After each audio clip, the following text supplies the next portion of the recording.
अरे ब्रह्मा विष्णु शंकर तीनों जोगी रूप बनाए और लेन परीक्षा अनुसुईया के द्वार पे अलख जगाए। भाई लेकिन जैसे आज हिया हो रही भैया वैसे कहिए सती अनुसुईया के घरे भगवान जाए के जन्म लेते रहे। लेकिन भाई अगर ध्यान से सुनत ज्यादा शांति से तो ज्यादा अच्छा लगे कि वैसा गाना तो रोजो सुने के मिला था। भगवान गाना बहुत भाग से सुने के मिला था। लेकिन क्या होता अरे नंगी हो के भोजन बनावा और प्रेम से हम के जेवावा देखा भूखा मरी परानवा तीनों जनवा बेटा भूखा मरी परानवा तीनों जनवा बेटा भूखा मरी परानवा तीनों जनवा बेटा भूखा मरी परानवा तीनों जनवा। ए बहनी लेकिन ब्रह्मा विष्णु महेश के तीनों जने के दुल्हन जौन रहे कहा तहन के एक काम करा भगवान एक काम करा सती अनुसुईया अपने आप के बहुत पतिव्रता नारी बनत एक काम करा अगर तोहरे सब में हिम्मत बा तो जा सती अनुसुईया के धर्म बिगाड़ी आवा। लेकिन तीनों जने बाबूजी सलाह के आवत है सती अनुसुईया के द्वार पे और कहा तहन एक काम करा कि नंगी होई के भोजन बनावा तबे हम खाब। और सती अनुसुईया से 3 त्रिबाजा ले लेन भगवान। लेकिन अब अनुसुईया माता सोचत है कि अरे मोरे भगवान अब हम का करी। लेकिन बाबूजी सती अनुसुईया गई अपने पति के चित्र के पास और वहाँ पहुँच के का कहते हैं ए भगवान ये बतावा स्वामी कि हमारा आज धर्म बिगाड़े ताई भगवान खुद चल के हमारे घर पे आए हैं अब हम क्या करी। लेकिन भगवान तीनों जने तीनों जोगी के रूप बनाए ले हैं ब्रह्मा विष्णु शंकर और जोगी के रूप बनाए के सती अनुसुईया से का कहता है अरे नंगी हो के भोजन बनावा और प्रेम से हम के जवावा और देखा भूखा मरी परानवा तीनों जनवा अरे देखा भूखा मरी परानवा तीनों जनवा। अरे सती थी अनुसुईया ने जुगुत एक लगाई पति का नाम लेके सती जी तब जल मंत्र उचारी और जल छिड़कत बालक बन गईले हरि ब्रह्मा त्रिपुरारी सुंदर बन गईले लाला नावा तीनों जनवा सुंदर बन गईले सुंदर बन गईले लाला नावा तीनों जनवा सुंदर बन गईले लाला नावा तीनों जनवा सुंदर बन गईले लाला नावा तीनों जनवा। ए बहनी लेकिन तीनों जने छोट छोट के दहरा बन गए 1 महीना के लड़कियां बन गए। अब सती अनुसुईया माता झुलना में तीनों जने के उठाए के बहाई दी।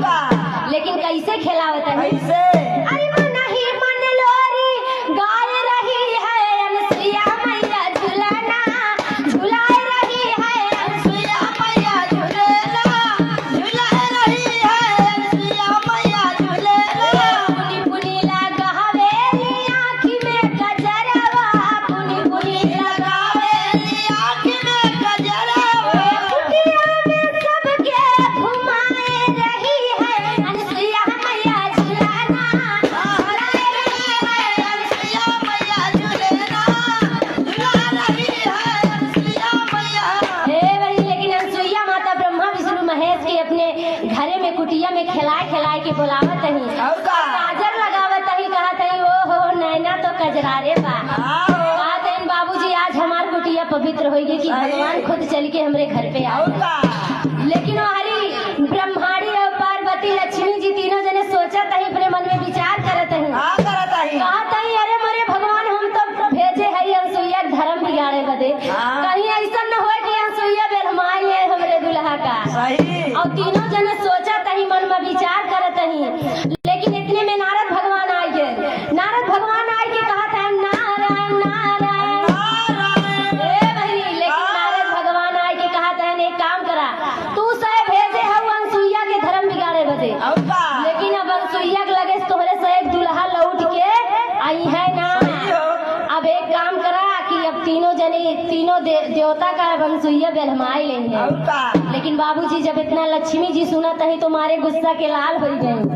लेकिन क्या करत ही अरे वो है कई के बिचारी पहुंची अनुसुईया दुआर वो है कई के बिचार तीनों की ही सर से टकरा और धैली हलिन डगरिया तीनों जनी धैली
पहुंच गए और केवाड़ी खुटकावत है का भाई अम्मा अच्छा ना लगत, लेकिन लक्ष्मी जी पहुंच गई और केवाड़ी खुटकावत है।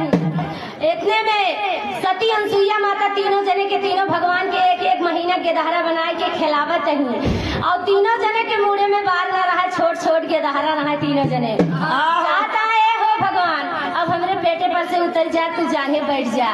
लेकिन बाबूजी केवाड़ा के बहिरे से लक्ष्मी जी सुना तही तो उनका होश पैतरे लाग गए कि अरे मोरी माई रे का भरम बतियात है हमरे दुल्हा से। लेकिन बहनी जब तीनों जनी केवाड़ी खुटकावत है तो सती अनसुईया माता निकल के आवत है का कहत है अरे खुटकावे केवाड़िया तीनों जनी खुटकावे केवाड़िया तीनों जनी खुटकावे केवाड़िया तीनों जनी। हाय लक्ष्मी कहन लाग ललकारी अनसुईया जल्दी खोल के मारी पर हम मामी के मुड़े के बिना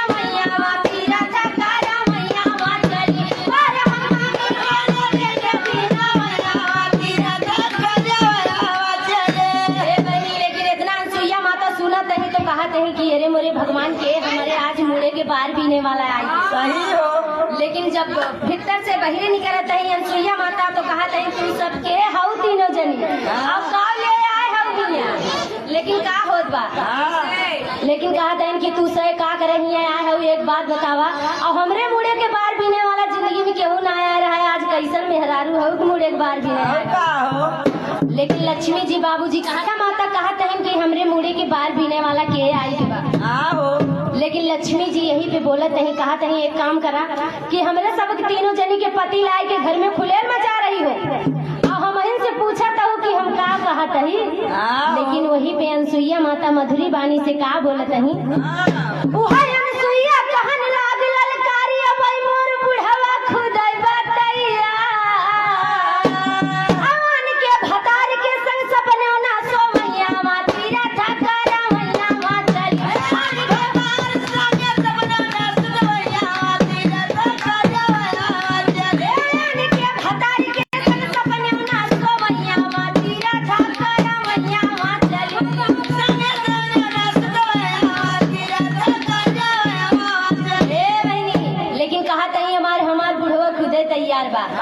और हम सती अनसुईया है। सती अनसुईया है तो हम अपने पति के लिए खाली है। लेकिन सती अनसुईया माता जब इतना कहत है तो एकदम गुस्सा से लाल हो गई। कहीं लक्ष्मी जी तू एक मतलब कि तीनों जनी भगवान के मेहरारू हो यही लाते इतना घमंड करत हो। और एक काम करा कि हम छोट छोट तीन गदहरा सोवाए है झलुआ में और चला अपन अपन मन से धुबेराइला। अब ब्रह्मा जी के गोड़ पकड़ के वह कोने फेंक दी अनसुईया माता और विष्णु जी के गोड़ पकड़ के वह कोने शंकर जी का वह कोने। लेकिन बाबूजी इतने में शंकर जी के चोट लाग जाए तो कहते हैं अरे मोरे भगवान आए रहे धर्म बिगाड़े हमारे बिगाड़ उठत बा। लेकिन अब तीनों दुल्हन कैसे हेरत है अपने अपने दुल्हा का। तीनों दुल्हन रोवैया नसुईया के भवानावा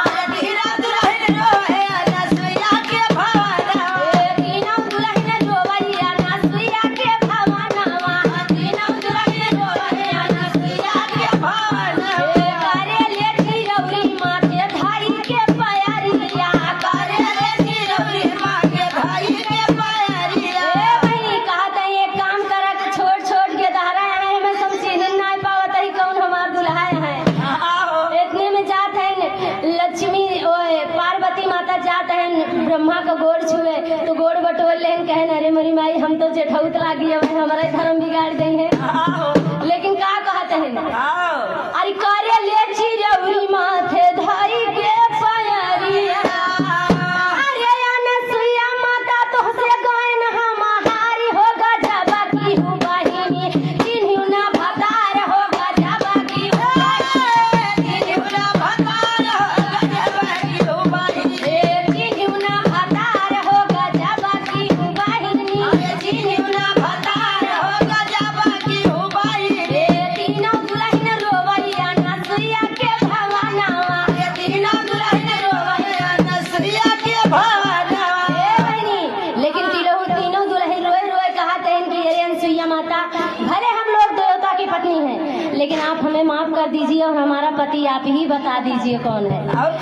लेकिन का कहत है इतने में गई अपने पति के चित्र बनाए रही दीवार में अनसुईया माता और हुआ गई और मुस्कुरा के पूछा तहन का हो स्वामी का कहत है। लेकिन बाबूजी चित्र हंस देत बा और हंस के कहा तहन एक काम करा हुआ के मंडल के जल उठाएला हुआ रखा बा और उठाए के एक काम करा कि वह तीनों लड़किया के ऊपर छिड़क दा।